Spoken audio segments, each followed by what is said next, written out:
আমরা চাই স্বাধীন সার্বভৌম বাংলাদেশ, আমরা চাই দুর্নীতিমুক্ত বাংলাদেশ। আমি নিউজটা যে কতবার বললাম, এটা কি সম্ভব? 3.25 কোটি টাকা লুটপাট, মানে লুটপাট করতে করতে এদেশের জনগণকে ফুটপাতে বসায় দিচ্ছে। আমার এক নিকটাত্মীয় সরকারি চাকরিজীবী, উনি আমাকে বললেন, বাংলাদেশের আরেকটা উদাহরণ দেখি। উনি আমাকে বললেন যে প্রতি বছর আমাদের অফিসের ফার্নিচার চেঞ্জ করে। আমি বললাম, প্রতি বছর ফার্নিচার চেঞ্জ করে কেন? বলে যে ফার্নিচার নতুন পারচেজ করলেই তো এখানে টাকা, নতুন কিনতে পারলেই টাকা, নতুন উন্নয়নের সবক শোনাতে পারলেই টাকা। প্রথম আলোর রিপোর্ট, কি আলো?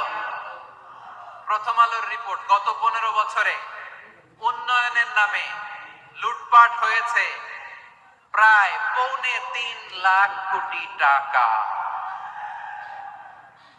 কার রিপোর্ট?